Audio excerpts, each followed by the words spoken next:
estamos viviendo en la tercera etapa, la tercera semana que decía San Ignacio. Y esta semana es una semana, esta etapa es una etapa unitiva. Es decir, ha habido una etapa de purificación, de contrición de nuestros pecados, de confesión, después una etapa de búsqueda de luz para saber lo que Dios nos pide a nosotros. Y ahí hemos hecho nuestra oración de fidelidad a estas luces, y parecería que ahora el retiro ya terminó. Pero no se trata solamente de hacer propósitos, sino de cumplirlos. Y entonces ahí está la fuerza del amor, ¿no? El amor que Cristo nos tiene, y por lo tanto es un amor que nos da la capacidad, porque el amor que Cristo nos tiene significa la ayuda del Espíritu Santo. Es lo que San Pablo llama el poder de Dios que da, diríamos, realidad a nuestros buenos propósitos. Y por otra parte también el amor de nosotros hacia Cristo, que es una motivación para actuar, y para actuar según lo que Él nos ha mostrado. Entonces, esta cercanía a la cruz tiene como distintos círculos concéntricos. Podríamos decir que en la periferia están las personas que pasan nomás, ven un crucificado o tres crucificados y siguen su camino. El Evangelio habla de eso, de personas que andaban por el camino para entrar en la ciudad, veían el letrero Rey de los Judíos, se burlaban un poco y seguían su camino, indiferentes. Después, esos se puede decir que no se quedan ahí delante de la cruz. Ahora, delante de la cruz estarían ciertamente los enemigos de Jesús, y eso formarían un círculo, podríamos decir, muy exterior, ya que no participan de este misterio, sino que están triunfantes por un logro político, un logro quitar de delante una persona que les reprendía en el fondo. Más cerca de Jesús podríamos pensar tres círculos. Algunos son pecadores que se convierten, porque ahí el amor de Jesús, su oración por los pecadores, les llega. Perdónanos, Padre, perdónanos porque no saben lo que hacen. Y eso les llega, y le llega en primer lugar al buen ladrón, y después también al centurión y a otros quizás también. Se convierten.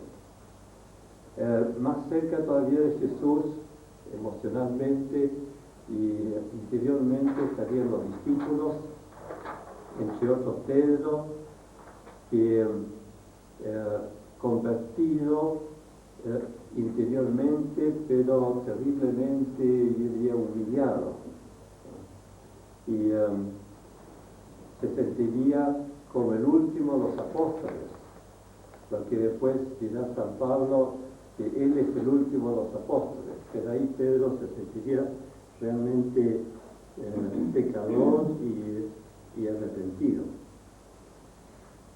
Y los apóstoles, los otros, admirando al Maestro y recogiendo sus palabras, y desolados porque mueren, se les va. Como decían los que iban a Emaús, creíamos que todo había terminado. Y después, más cerca, junto a la cruz, está la Santísima Virgen, San Juan, y algunas santas mujeres, y algunas de esas personas con más, diríamos, intimidad con Jesús, sobre todo la Santísima Virgen, estaría muy unida a la misión de Jesús. Es decir, en ningún momento ella podía estar como rechazando la cruz, sino comprendiendo profundamente este misterio. Ella, que había estado siempre tan cerca de Jesús, estaba cerca de Jesús en ese momento. Y si Jesús en ese momento quería cumplir la voluntad del Padre, como hemos visto, el cáliz que me tiene el Padre no lo he de beber. Si Jesús en ese momento consideraba que su hora había llegado, la hora en que debía ser glorificado por el Padre, precisamente porque Él cumplía la misión. Entonces, ella, la Santísima Virgen, comprendería eso, estaría unida a Jesús en su oblación, en su entrega a la voluntad de Dios. Y esto nos lleva a algunas observaciones también. ¿Qué es esto de la voluntad de Dios? Se dice, Dios quiso que Cristo padeciera. ¿Pero en qué sentido sería? Dios no puede querer simplemente el sufrimiento como sufrimiento. Eso sería crueldad, sería crueldad con Jesús. Dios no podía decir, bueno, ahora azótenlo, ahora corónenlo de espina, ahora clávenle las manos. Entonces, este querer de Dios es realmente un querer este camino de salvación. En su sabiduría infinita, Dios puede no impedir el mal. En este sentido, la crucifixión fue un pecado de los dirigentes judíos porque estaban condenando a un hombre inocente. Dios no podía querer el pecado, como no podía querer directamente los padecimientos de Jesús. Pero en su sabiduría, Dios podía querer el fruto de la redención y podía ver en los padecimientos de Jesús el camino mejor para esa redención. Entonces es la voluntad salvífica de Dios, el amor que Dios nos tiene a todos nosotros, el que lo inspira, podríamos decir, o en su sabiduría, Él elige el camino que Él ve mejor para nuestra redención.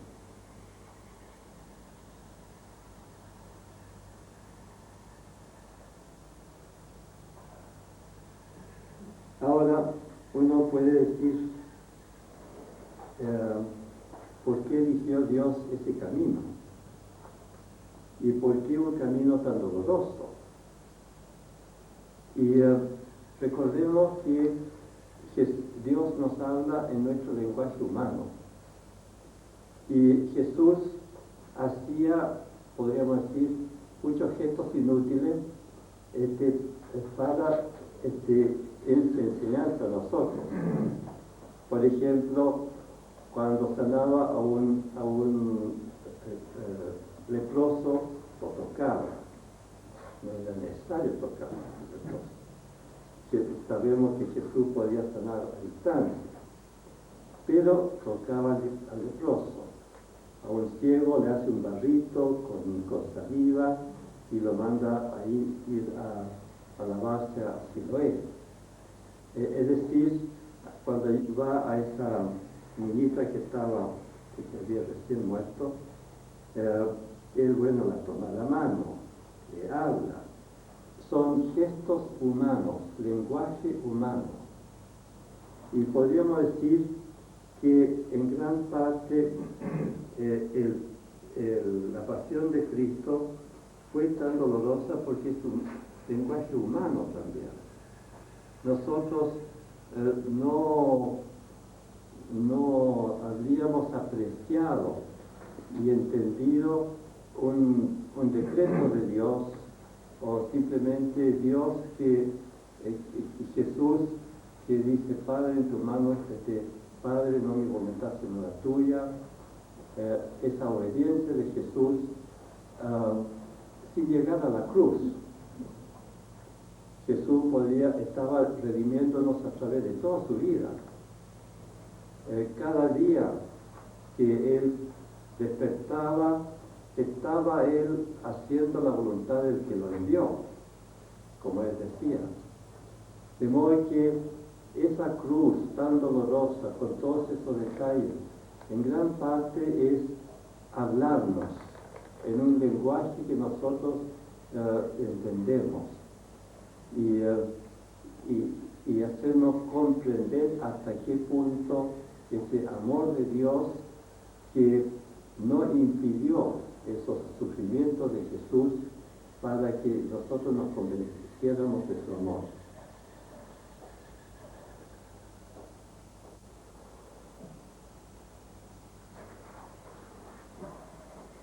Entonces pidamos al Señor esta gracia de un conocimiento íntimo del Señor, que padece por nosotros, para más amarlo y seguirlo. Y podemos tomar Lucas 22.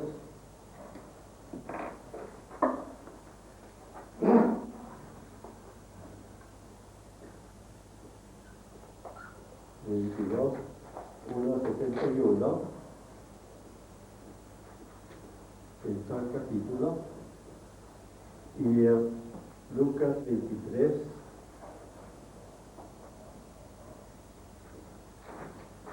1-25.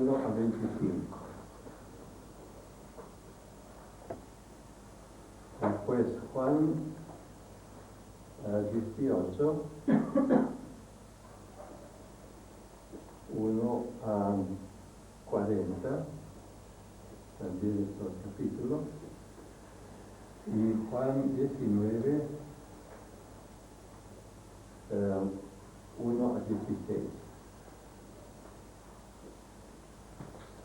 Esta es la pasión de Jesús hasta la crucifixión exclusiva, es decir, no se trata ahí de hasta el pie de la cruz, podríamos decir. Entonces son la oración del huerto, después el prendimiento, esa noche maltratado por los sirvientes de Anás, de Caifás, después la aparición, la presentación al Sanedrín, la presentación a Pilato,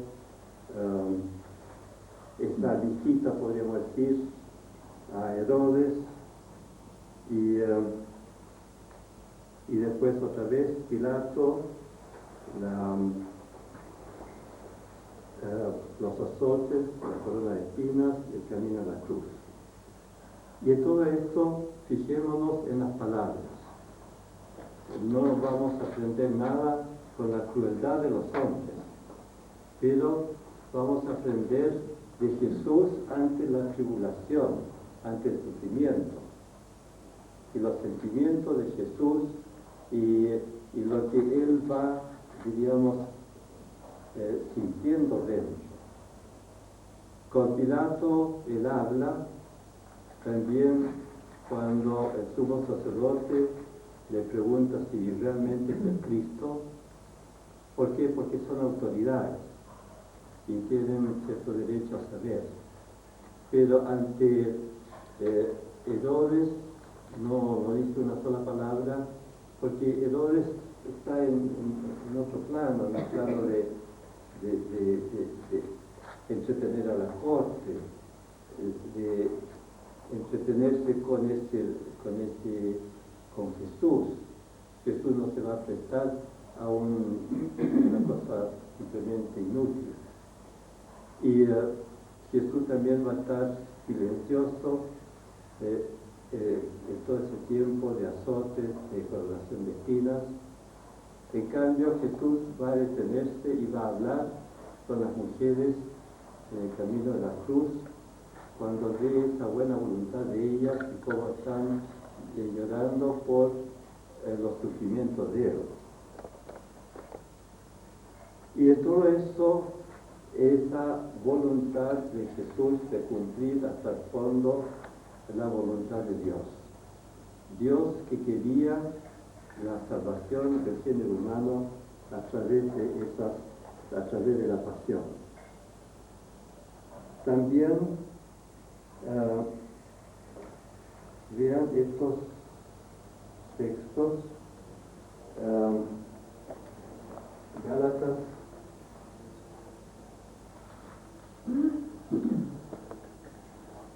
2:20,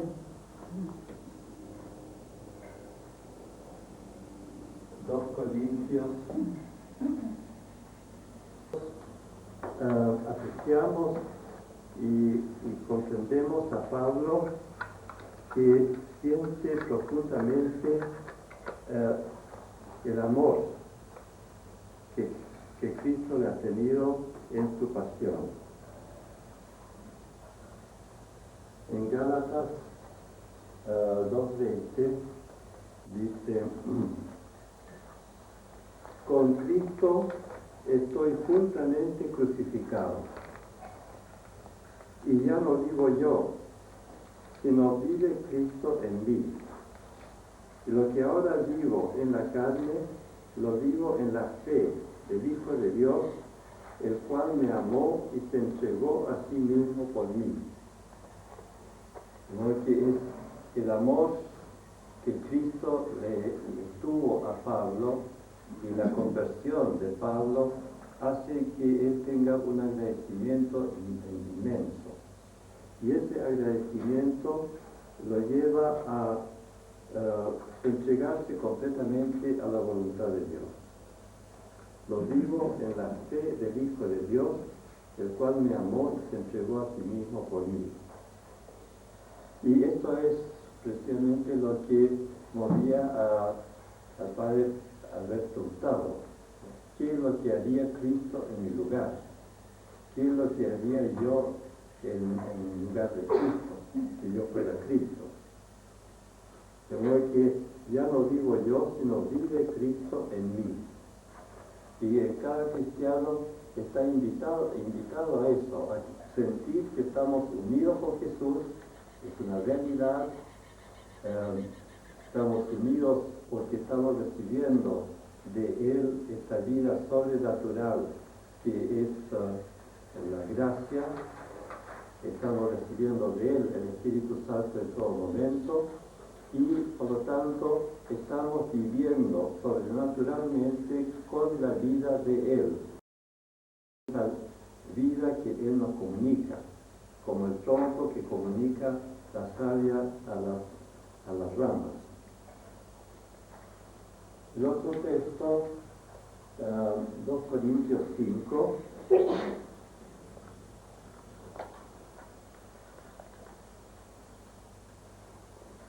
dice así, 2 Corintios 5, 14. Porque el amor de Cristo nos constriñe. El amor de Cristo, es decir, el amor que Cristo nos tiene, y aquí el nos es, diríamos, un nos, como se llama, estático, es decir, Pablo está hablando de sí mismo. Entonces, el amor que Cristo me tiene nos constriñe, me aprieta, me presiona, pensando esto, que si uno murió por todos, luego todos nosotros morimos. Y eso porque estamos unidos con Jesús, estamos unidos por la gracia, formamos una familia, pero íntimamente unidos.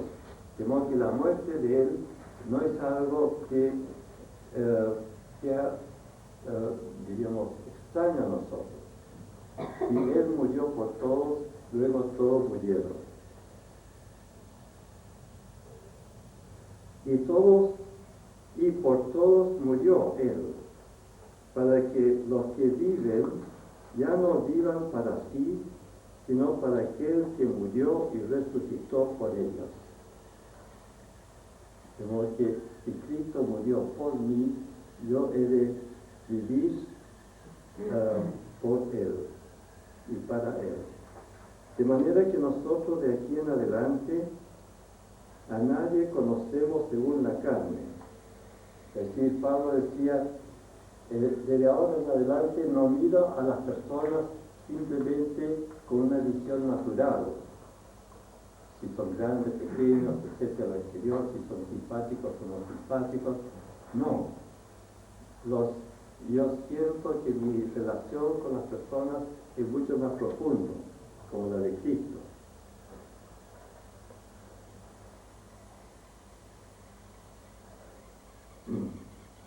De modo que si alguno está en Cristo, nosotros estamos en Cristo, es nueva criatura, y también se puede traducir nueva creación. Las cosas viejas pasaron, y aquí todas son hechas nuevas. Y todo esto proviene de Dios, quien nos reconcilió consigo mismo por Cristo y nos dio el ministerio de la reconciliación. Y Dios nos mostró su amor, y la reconciliación significa que nos dio capacidad de recibir amor y de dar amor. Entonces, si Dios nos mostró su amor de esta manera, nosotros también hemos de mostrar nuestro amor a los demás. Entonces, sigue, así que somos embajadores en nombre de Cristo. Al que no conoció pecado, por nosotros lo hizo pecado. Dios hizo a Cristo como pecado, cargó sobre él el pecado, y él pagó por el pecado, para que nosotros fuésemos hechos santidad de Dios en él. Así pues, nosotros, como colaboradores de Dios, os exhortamos también a que no recibáis en vano la gracia de Dios. Y después, Colosenses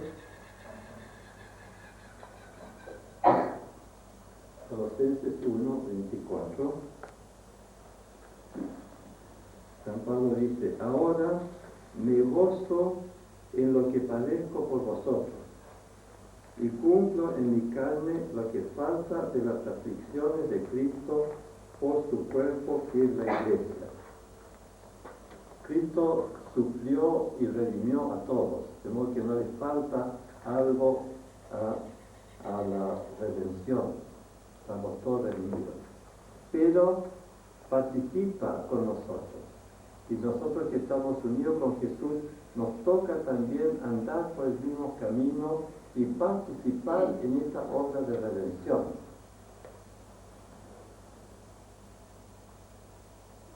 De modo que y cumplo en mi carne, en mi vida, lo que falta de las aflicciones de Cristo por su cuerpo, que es la Iglesia.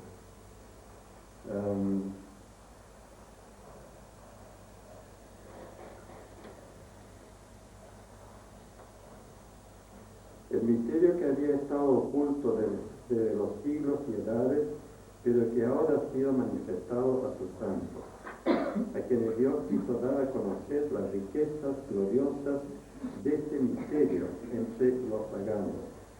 Y este misterio es que es Cristo en vosotros, la esperanza de gloria.